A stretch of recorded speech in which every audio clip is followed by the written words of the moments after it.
Thank you, Madam Chairwoman. Mr. Brzezinski, you indicated that you thought that there should be a path to NATO membership potentially for Ukraine, Georgia. There have been some that have argued that putting such a path in place would give Russia the excuse they want to incur even more aggressively militarily in their territory. Is that something that you or Mr. Townsend or others are concerned about? That somehow this kind of discussion gives Russia the excuse they want to take further military action? I think it is, Senator Romney, I think it is a concern we should watch, but it's a manageable concern. Because if you look at the balance of power between the West and Russia, it's overwhelmingly in the West's favor. And if the West can be put on a track, a determined track to bring these two countries aboard as they wish, back it with the political, military, and economic muscle that NATO brings to the table, I think we're in a position to drive forward that integration while at the same time deterring Russian aggression. The problem is, in the past, is that we have communicated a hesitant approach, a divided approach. And I'm not saying that such an approach can come into being right away. It's going to require, a real committed diplomatic effort on part of the United States to bring particularly some of our West European allies on board. And it won't happen without American leadership. But the capacity is there for this to actually occur and complete the vision of an undivided Europe. Dr. Polikova or Mr. Townsend, do you agree? I agree with everything Ian just said. I would also add that we cannot forget the EU integration piece of this. EU integration and accession for Central Eastern Europe has been the core driver of reforms in the judicial sector, in the civil society sector, and in the defense sector in all of these countries. It's one reason why countries like Ukraine, Moldova, and Georgia have these so-called frozen conflicts or gray zones on their borders, because Russia wants to prevent them from joining the EU as well as NATO. It's not just about NATO. And to your direct question, I find that we spend a lot of time worrying about what the Kremlin might do, and we don't spend enough time thinking about what we should do. And I think it's high time that we take an approach and a strategic view of the region first that will serve our national security interests, that will serve the broader regional national security interests, rather than thinking about what might the Russians do to react. I think it's a manageable problem on the Russia side, as Ian correctly said, but I think this is where we need to just switch how we're thinking about the problem. Thank you. Mr. Townsend?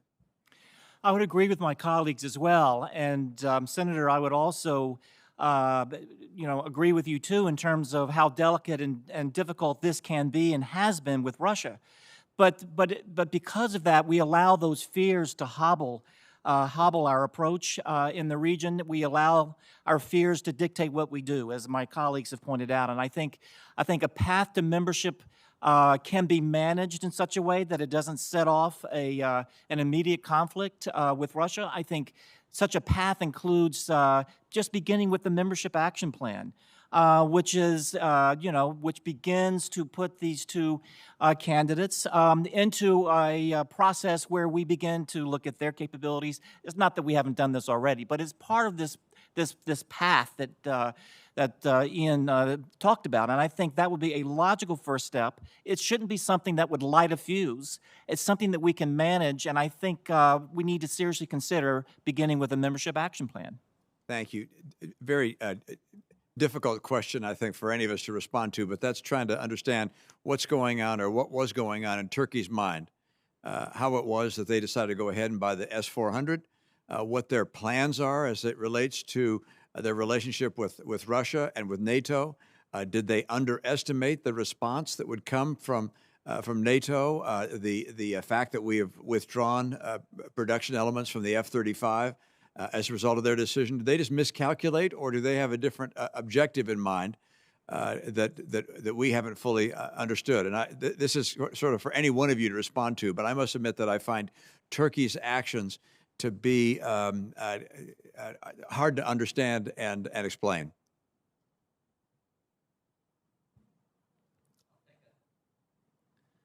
Senator Romney, if I could just add another point on NATO enlargement. If you look at the history of the debate on the extension of NATO membership to the Baltics, the same arguments were made that are made today about the risk of Russian launching a military response to a membership action plan for Ukraine. So we've been through that debate before, actually. Regarding Turkey, which is a much more complex question, I always sit back and I think, why is Erdogan doing this? And I emphasize the word President Erdogan. It's really not Turkey, it's one individual. And the risk of using this phrase, in fairness to him, his relationship with the United States hasn't been ideal. From his point of view, he's had to endure the consequences of the U.S. invasion in Iraq and instability and the consequences and instability of that region. The refugees that were driven in his country by that, by U.S. Syria policy. He associates an assassination attempt, which nearly got him, to many officers that were trained in the United States. So there are many reasons from his perspective that the relationship with the United States hasn't been ideal. I am not justifying his perspective. You're asking, why is he doing what he's doing? So that kind of broke, I think, his trust with the United States and pushed him onto a vector where he's trying to find this middle way between East and West, between the great powers, between Europe and the Middle East, between Russia and the United States. And that's why he continues to sustain NATO's role in, Turkey's role in NATO, serving as a host for NATO headquarters, contributing to NATO missions, but at the same time is dangerously flirting with Putin as a means to keep his independence and perhaps his view as a check on the West, which he no longer trusts as much. And it's a dangerous flirtation. And this S-400 is extremely significant because he's basically not just buying a system, but he's integrating into the core of the armed forces, the Turkish armed forces, Russian intelligence. And that's going to be taking him a long time. It's going to take Turkey a long time to shake out. So that is not a very clear answer to your question, but this is an individual, a leader, who's had personal challenges with the West, trying to find a middle way. Unfortunately, he's turned to an authoritarian bent and is flirting with dangerous adversaries of ours. And my sense is it will take a generation for us to get over this. We will not be able to normalize our relationship with Turkey until we enter the post-Erdogan era. Thank you. I've taken more than my allotted time, but if the chairman would allow the other members to comment if they'd like, that we'd appreciate that. Thank you. If it's okay to say a couple of words. I think this is the key question for understanding U.S. engagement in the broader region. Turkey is, of course, the key military power that's a NATO ally besides Russia. And in many ways, Russia and Turkey split the region as a sort of condominium of, in the military domain. But I think the Turkey-Russia relationship is primarily about Erdogan and Putin. There's a deep personal relationship there, maybe even a friendship. Certainly they projected that way and they presented that way. And I don't think that is a relationship between these two men that we're ever going to break. I think that being said, Russia has a huge amount of leverage over Turkey. Russia's positions in Syria could turn up another refugee wave, a migrant wave into Turkey. They're absolutely terrified of that.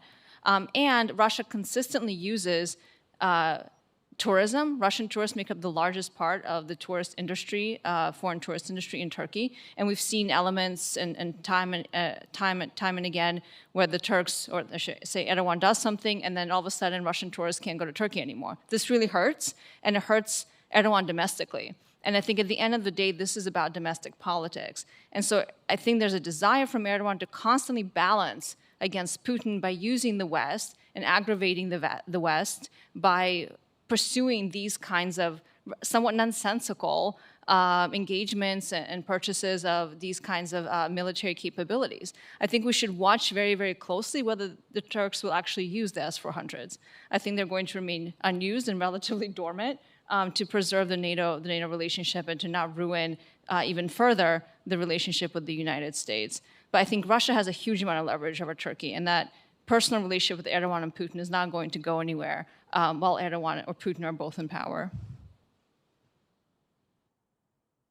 Senator, I would only add that I worked deeply with Turkey over the past 10 years or so, and the conclusion I drew with the S-400s is that It really began with the bargaining over the sale of the Patriot missile system to Turkey. That has been in the works for years. It began to frustrate Putin, frustrate Erdogan greatly that he wasn't getting from the United States the price and the technology transfer that he wanted. And he began to throw something new into what has been a routine, although long-standing negotiation over the sale. He threw into that the point that he has options. He wanted the United States to know that he's got other options besides the Patriot system. The first example of that was he was going to buy a Chinese system. And for about a year, there was this talk coming out of Ankara that there was going to be a Chinese system. Then he said, well, I'm still not happy with where the United States is. I'm not going to buy China. I'm going to go talk to the Russians.